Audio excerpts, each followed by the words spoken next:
Money regrets hit hard because they're never really just about the dollars. They're about the time you can't get back, or the relationships that cracked because of money, or the dreams you had to put on hold. You clicked on this because you want to know people's biggest money regrets, and I have spent 20 years listening to them. So I asked people online, what's your biggest money regret? And the answers came flooding in, hundreds of them. The same themes kept popping up. Not investing soon enough, buying too big of a house, crypto FOMO, debt. You've heard those before, but the ones that hit me the hardest were not really about money at all. So stick around, and at the end of this video, I will share the most surprising regret. It's not about crypto, it's not about investing or housing.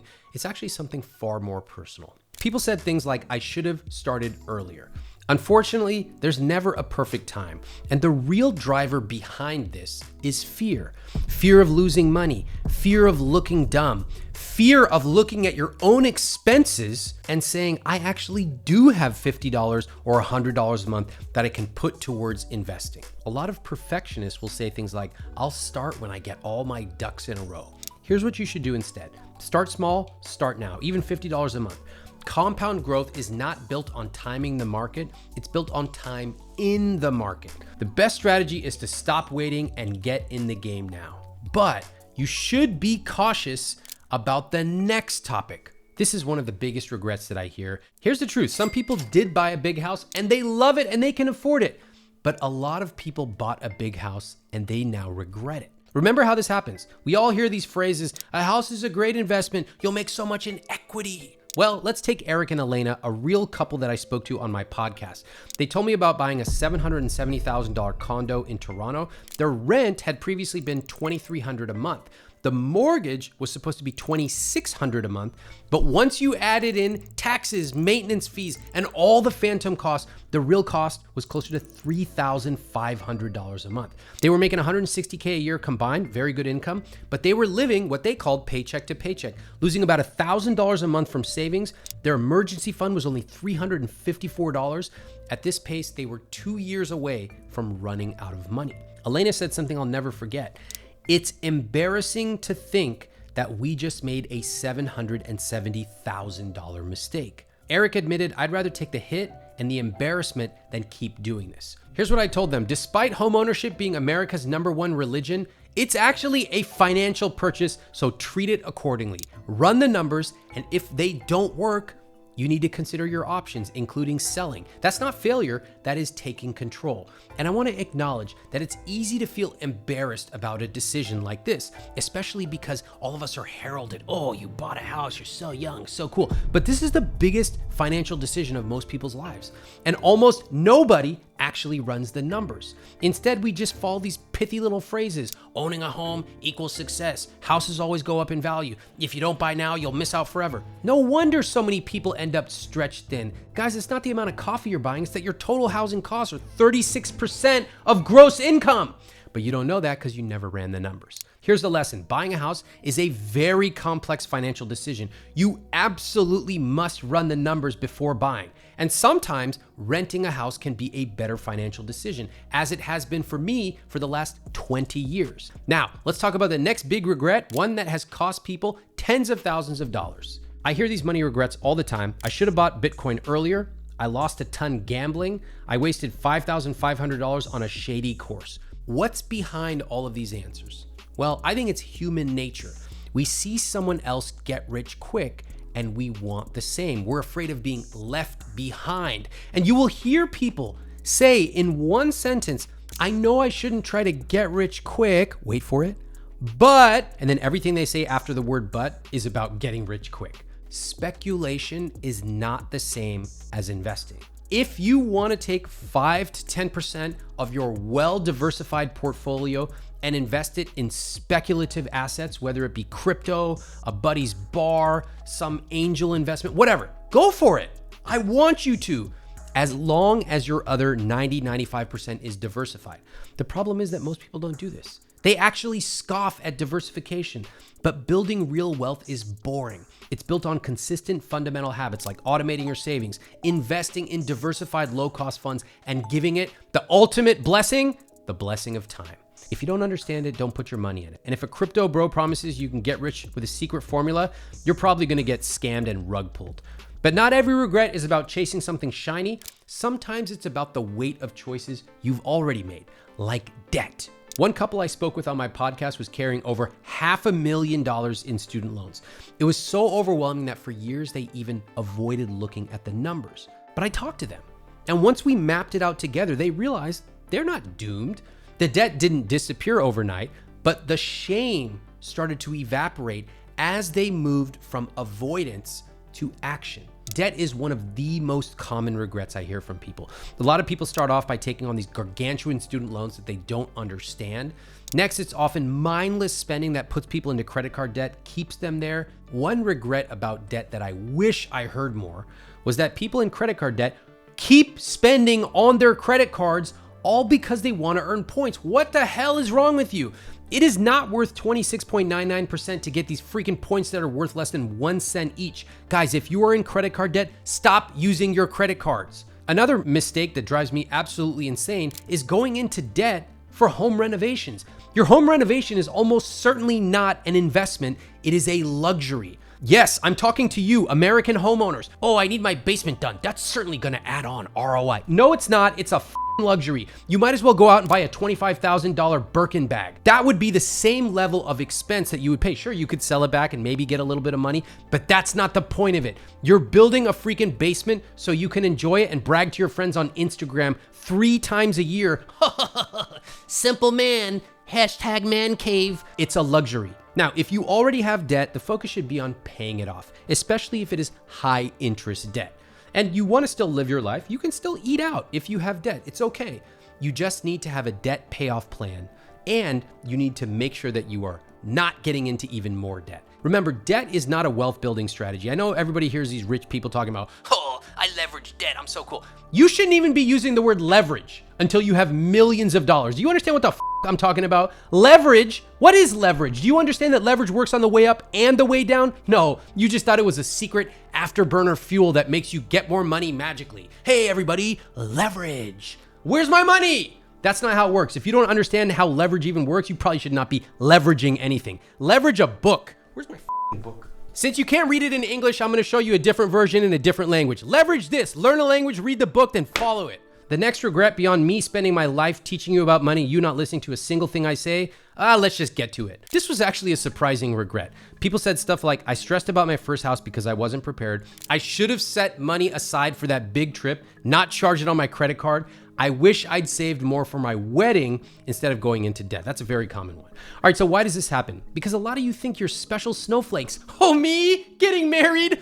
I don't believe in marriage. I just want a small, simple wedding. Oh, really? You do? That's so novel. I wonder, does your wife or husband want that too? No? They have a family of 80,000 people and they expect a massive wedding? Oh, what are we gonna do about this extremely predictable event that we knew was gonna happen, but we chose not to save because we have an inflated sense of self-importance?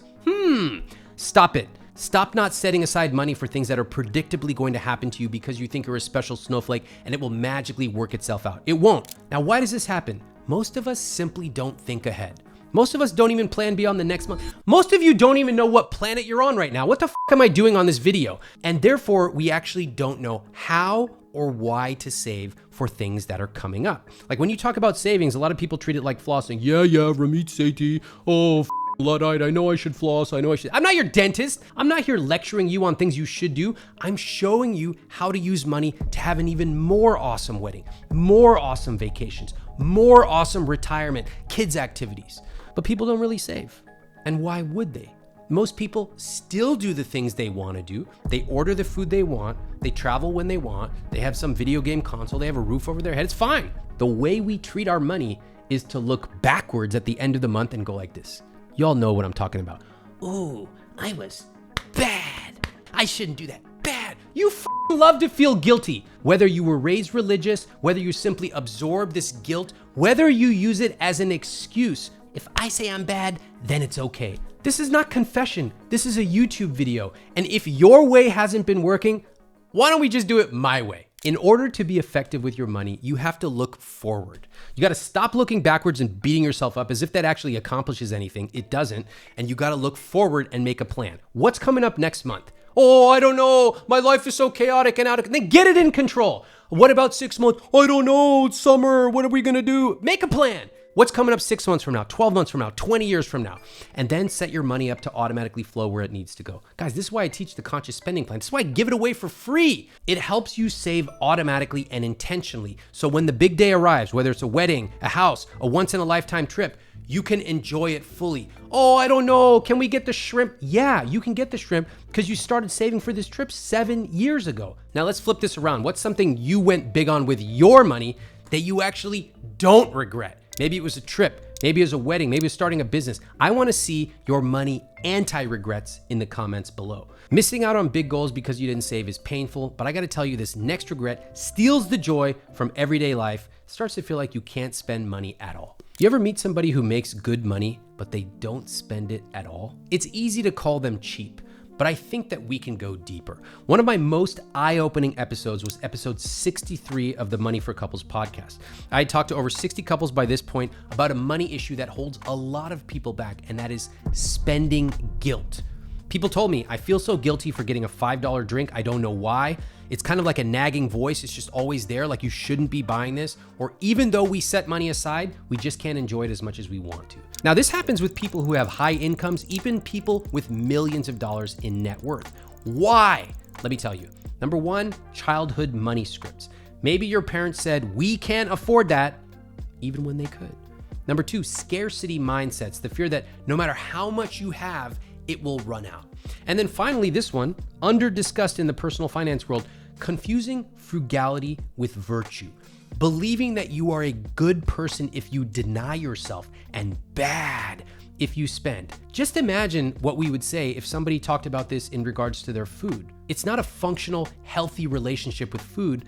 It's not a functional, healthy relationship with money either. And I gotta tell you, this is one of the saddest regrets I hear, because money isn't just for saving or investing. I think the purpose of money is to use it to live a rich life. If you've saved and you've invested responsibly, but you still feel guilty about buying a dinner out or taking a trip, you are playing small. And what a tragedy to live a smaller life than you have to. In order to live a rich life, you have to do two things. Number one, know your numbers. Number two, master your money psychology. Are you tired of playing defense with your money? Of always worrying that you've spent too much, even for something as small as buying a tea? What if we could go on offense with our money? What if we could become so confident that we could feel good about spending on the things we love? That is what my money coaching program is all about. Every single month in the program, I'll show you how to automate your finances, pay off your debt faster, invest your money, and actually spend on the things you love guilt-free. You do not need another budgeting app. What you need is a proven system and coaching and a supportive community that gets you results. You'll find that in my money coaching program. Go to iwt.com/moneycoaching or click the link in the description below to join the program today. I've been hearing this one a lot lately. I never talk to my kids about money, or I feel like we're just repeating the same generational patterns we grew up with. Now, why do you think parents avoid talking about money? Why do you think that so many parents' only discussion about money is to tell their kids, put that back, we can't afford that, money doesn't grow on trees? I'm gonna tell you, many parents are not comfortable with their own relationship with money. So when it comes to their kids, they unconsciously pass on the same beliefs to them. And when I push them on it, and I say, why don't you talk to your kids openly about money? You know what they say? Let kids be kids. I don't want them to worry. What the f? From a non-parent to all the parents watching this, what is wrong with you? You know, I don't think you would ever say, I don't want my kids to worry about how to ride a bike. No, you would take them out, you would teach them the skill of riding a bike and teach them how to do it even when it gets hard. So why don't we do that with money? In my opinion, the secret of effectively teaching kids about money is that it starts with you. Pull out a mirror. Pull out that mirror and take a hard look in it, because it's not your kid's problem, it's your problem.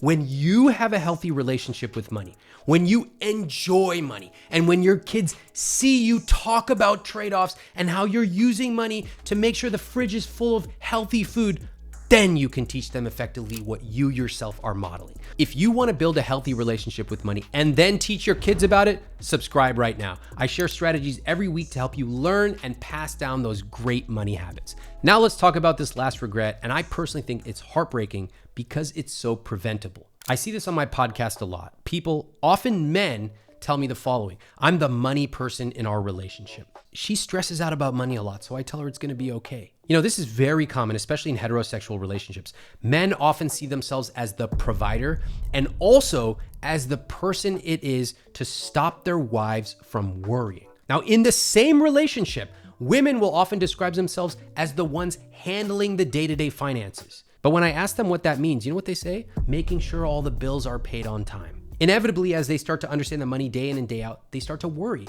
especially when they try to engage with their husband and their husband says, it's gonna be fine. This makes no sense. The partner who's not even engaged with the money is over here saying it's gonna be fine. How do you know? What are you talking about? Ignorant reassurer? That's what I call them. Over time, this creates resentment. One partner feels isolated, unheard, the other feels irritated. And this is a fragile dynamic that I see all the time. Guys, it doesn't have to be this way. When I got engaged, I could have very easily been the money person. I decided no. From day one, we are both gonna be involved. I made it a priority to get my wife involved in our finances as an equal partner. Why? Again, I'm the money guy. I've been writing about this for over 20 years, but that's not a partnership. If only one person is involved, the other ends up ignorant, often powerless, and that creates stress for people. It also creates a culture where one person has to come and say, can I please have money to go to Target? I don't want that kind of relationship. I want us to both understand how money works. Risk, investing, compound interest, be able to make trade-offs and plan for awesome things like vacations. I didn't want that for my wife. I wanted us to both feel confident and empowered and to be able to talk about all parts of our finances. That is why I made it a priority to make sure we were on the same page with money. And that is why I think you should do the same thing too. Do you notice the patterns with all these regrets? Fear shows up in almost everyone. Fear of missing out, fear of losing money, fear of being judged. Even the media knows that fear sells. There's this one site that tried publishing only positive stories. The traffic dropped by 2/3. Fear grabs our attention, but regret built on fear will not build a rich life. The antidote is building a plan and taking action. If you're ready to stop stressing out and you want to take control of your money right now, click here. I'll show you exactly how to get started today.